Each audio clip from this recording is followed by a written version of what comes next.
In this lesson, we're going to head back into the chat app in Visual Studio Code, and we'll actually be setting up WebSocket support for our server. Now, to get that done, we'll be using the very popular Socket.io library, which provides everything we need in order to start working with WebSockets in Node.js.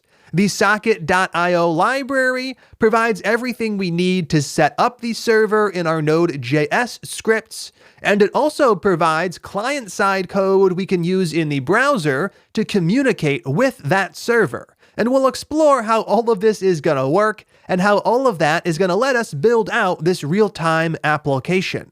But to start, what I'd like to do is just pull up the Socket.io library in the browser so you know where you can learn more. In a new browser tab, you can head over to Socket.io to learn more. Now, this is a great website. There is a bunch of articles available. Under Learn, we have Getting Started, and we also have documentation which we can use to explore the various methods that are available to us, and we'll work through everything covered here inside of the class. So the first thing we're going to do is install Socket.io, and then we'll learn how we can actually connect to our server and transfer data back and forth from both the client to the server and from the server to the client. So to get started, let's go ahead and move into Visual Studio Code and install this library. From the terminal down below, I'm going to use Control-C to shut down the server. I'll use clear to clear the terminal output, and then we'll use npm i. Now, the library we're installing is called Socket.io at the latest version, which is 2.2.0. Let's take a quick moment to let it actually install the library, and once the library is installed, all we're going to do is start up that dev script once again. So right here, I can cycle through my previous commands using the up arrow key. If I go back 3, that'll be npm run dev. I'm going to start that up, and from here, we're actually going to use the library to make some changes to the server. We're going to set up support for WebSockets, and we'll see how we can actually connect to the server from the browser. To get started, the first thing we need to do is perform a little bit of refactoring with the code we already have in place. So when we're creating a Node server, it can use both Express and Socket.io. It just requires us to set up Express in a slightly different way.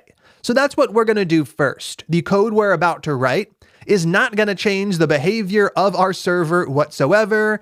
It's just a different way to configure Express. The first thing we're going to do is create a constant called HTTP, and we're going to use require to load in the HTTP core module, something that we've already used. Next up, right after we create our Express application, we're going to create another variable called something like server, though you could choose whatever name you wanted to. Right here, what we're going to do is use that HTTP library and a method available on it called createServer, and this is going to allow us to create a new web server, and we're going to pass to it our Express application. Now, if we don't do this, the Express library does this behind the scenes anyways, so once again, we're not changing the behavior, we're just doing a little bit of refactoring. Now, down below, what we need to do is change how we're calling listen. Instead of calling app.listen, we're going to call server.listen to start up our HTTP server created right here. Now, that's it. Those are all the changes we need to make. And if we save the file, we're going to see we have the exact same behavior. Over in the browser, we'll pull up localhost 3000. Right here, we can go ahead and refresh the page, and I can see that I'm still seeing my chat app HTML file. So all we've done is we've created the server outside of the Express library. We're creating it ourselves and configuring it to use our Express app. Then we are starting it up using server.listen. Now, with this in place, it's going to be really easy to set up Socket.io. The first thing we're going to do is load it in. So right here, a new constant. I'll call this constant Socket.io, and we'll go ahead and load in that library, requiring it Socket.io. Now, down below, we can create a new instance of socket.io to configure WebSockets to work with our server. Right here, let's go ahead and create a new constant called IO. Once again, this is a common name used. You'll see this used in the socket.io documentation.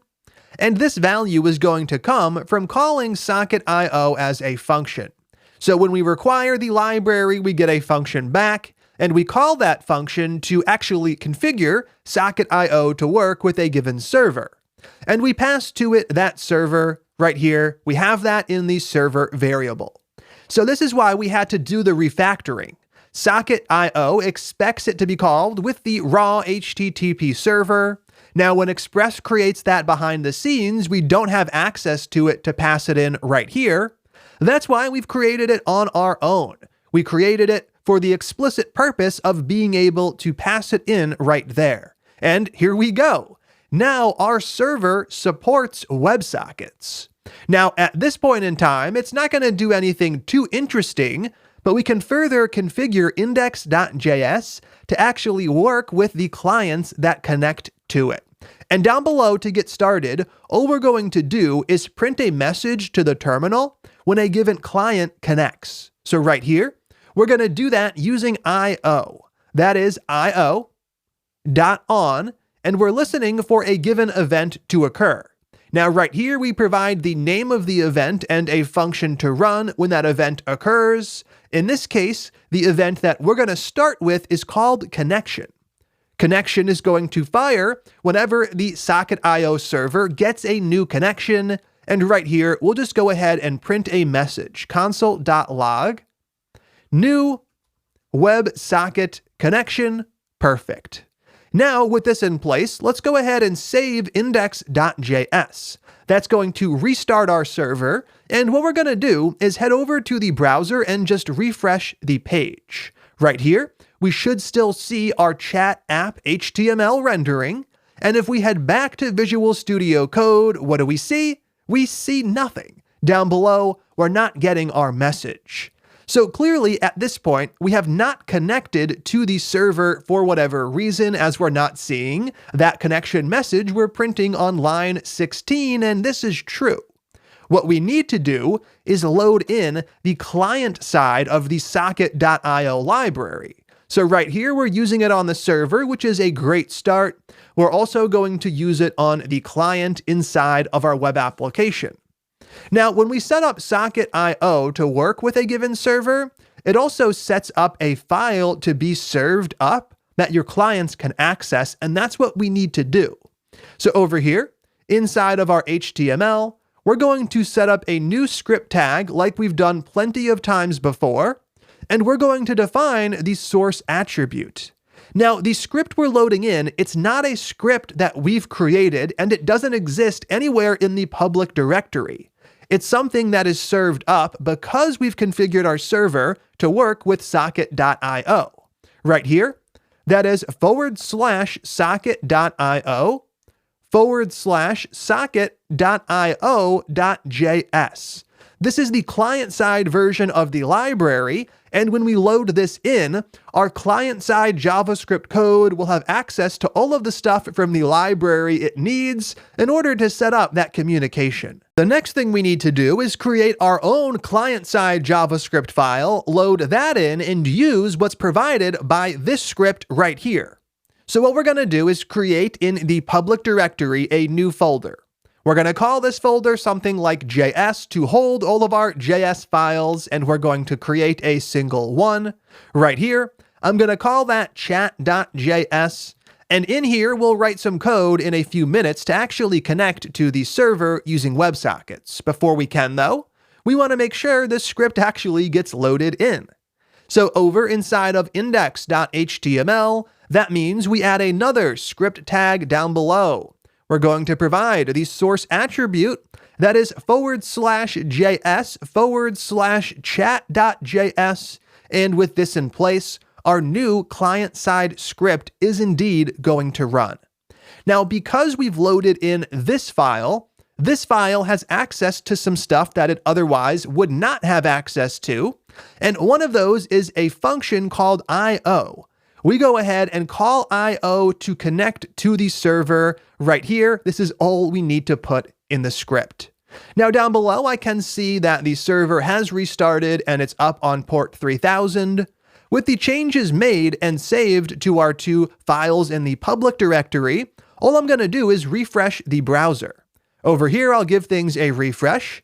We should still see our chat app message, but this time over in Visual Studio Code, we should see new WebSocket connection, and that is exactly what we're getting. And this is fantastic. This means that our server is indeed setting up WebSocket support correctly, and it also means that our client was able to connect to it.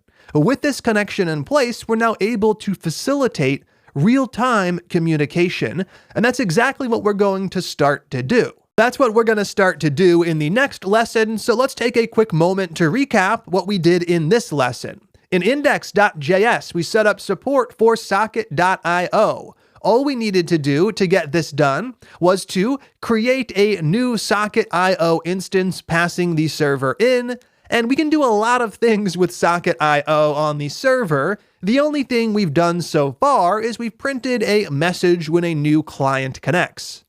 Over in the browser, we saw that because we've set up socket.io, we have access to a client-side version of the socket.io library provided to us, and this client-side library gives us access to some stuff we can use to facilitate this communication. And for the moment, the only thing we've seen is that we get access to an IO function we can call to connect. We've proven that all of this works by seeing our message down below. In the next lesson, we'll learn how to actually send data back and forth from server to client and client to server. I'm excited to get to that, so let's jump right in to the next lesson.